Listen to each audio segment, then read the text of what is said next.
Salut à tous, merci d'être avec nous sur l'antenne de TV5 Monde pour suivre l'avant-dernière étape du Tour du Maroc cycliste. Une étape un petit peu particulière aujourd'hui puisqu'il y a deux demi-étapes au programme, longues chacune de 80 km pour nous mener jusqu'à la capitale Rabat. Une étape spéciale également pour nous puisque nous verrons 100% de course aujourd'hui.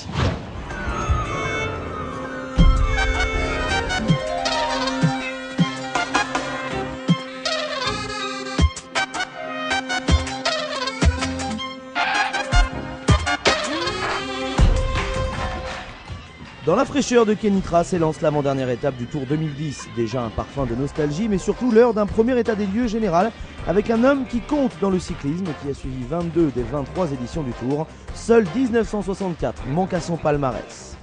Nous sommes à présent avec Abdelatif Shraibi à mes côtés pour discuter de cette fin de Tour. Abdelatif, est-ce que cette 9e étape, ces deux demi-étapes vont décider du vainqueur du Tour cette année ?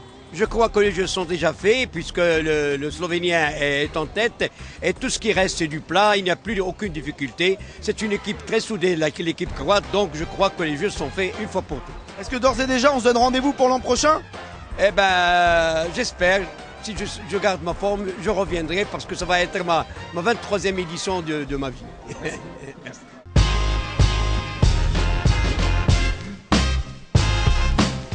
160 km coupés en deux avec deux arrivées, 2 fois plus de podiums et donc 2 fois plus d'images de course. Mais même si cela roule dans le peloton, chaque tentative d'échapper est vite avortée, évidemment par l'équipe du maillot jaune, la Loborica. Du coup, on en profite pour aller rejoindre les voitures des directeurs sportifs, le premier d'entre eux, Mostafa Najari. Malheureusement, on n'a pas pu gagner une étape parce qu'on n'a pas des bons sprinteurs. Mais l'année prochaine, on va essayer de faire un tour sur mesure pour nos coureurs. Enfin, cela bouge un peu. Le Tour nous a habitués à voir beaucoup de mouvements. En voici un premier qui peut mener à de la nouveauté. 3 coureurs sortent et des poursuivants derrière. 50 mètres, 100 mètres. Et finalement non, tout le monde est repris. On file donc retrouver la moto à côté des Français de Castelsarrasin. Julien Chic a pris la bonne échappée après son malheureux ennui mécanique. Voilà, il a les jambes donc c'est bien qu'il en profite et j'espère qu'il va pouvoir aller au bout. Chaque passage dans la caravane offre de nouvelles perspectives. Cette fois, une douzaine de coureurs prennent le large et le peloton ne réagit pas. Enfin, on peut se frotter les mains, l'étape est lancée. Un coup d'œil sur les hommes du jour, 5 garçons à l'avant, Julien Chic le français, Nourdine Ouarchi et Mohsin Ichou les marocains, mais aussi des Syriens ou Tunisiens. Tous vont être rejoints par les 15 poursuivants. Ça y est, le peloton est à 2 minutes d'un groupe recomposé de 20 coureurs. Mais pas d'inquiétude pour l'équipe croate, personne ne joue un rôle pour le maillot jaune dans cette échappée. Ce n'est vraiment pas un problème pour nous, cette échappée, il ne joue aucun rôle au classement général. À moins de 20 km de la première des deux arrivées, on sait que l'un de ces 20 ira chercher une victoire d'étape, reste à savoir qui. On en a en tout cas très envie de cette victoire du côté du Maroc B, la preuve. De tous les côtés, l'échappée explose, chacun veut tirer son épingle du jeu, ça va extrêmement vite. À 10 km, la cassure est maintenant bien visible. L'arrivée se fait à 3, mais le Syrien Omar Hassanin s'impose devant le Français Chic. Vivement le départ de la deuxième étape.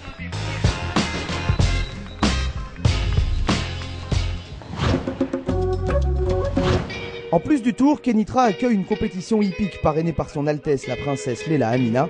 Ne manquez donc pas ce show ce dimanche notamment.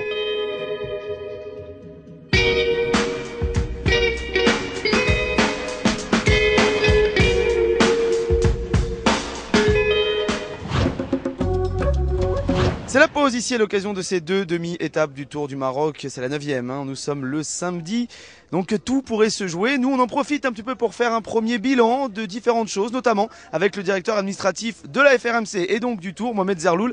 Mohamed, quelle leçon on peut tirer de cette expérience cette année ?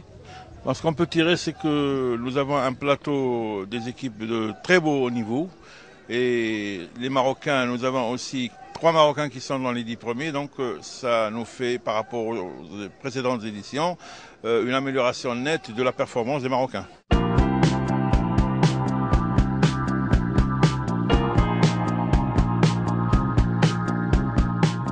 Le départ de la deuxième demi-étape est donné par son excellence le gouverneur de Kénitra pour 80 km, sans doute un peu moins percutant du fait d'une longue pause et d'un repas copieux. Il faut 30 km avant que ne soient lancées les hostilités. Un groupe de 8 emmené par des coureurs loin au général, de quoi peut-être voir de gros écarts à l'arrivée à Rabat. Les villes défilent, les kilomètres aussi, pourtant l'écart reste à 45 secondes. Dans l'échappée, on essaye de garder au moins la distance. Les Maghrébins, Algériens et Marocains prennent la majorité des relais, mais que c'est dur. D'ailleurs, dans les voitures, on ne donne que peu de chance à l'échappée pour aller jusqu'à Rabat, d'autant que sur la portion de 2 fois 2 voies réservées, on a l'impression que le peloton va fondre comme l'abeille sur le miel. Et avant le panneau des 20 km, l'échappée vit son dernier souffle. L'équipe du leader a tenu tête et a marché avec une allure très rapide. Et il y a quelqu'un parmi les meilleurs au général qui était devant, alors je savais que l'échappée n'allait pas au bout. D'ailleurs, la très longue ligne droite semble interminable pour tout le monde, vivement l'arrivée dans la ville. Le sprint est lancé à plusieurs centaines de mètres de l'arrivée, les éclaireurs travaillent pour les leaders, mais il n'y avait pas plus fort que le russe de la Katusha, Boris Shipilevski. Il prend en plus du maillot blanc celui de meilleur sprinter, le vert, et c'est bien mérité.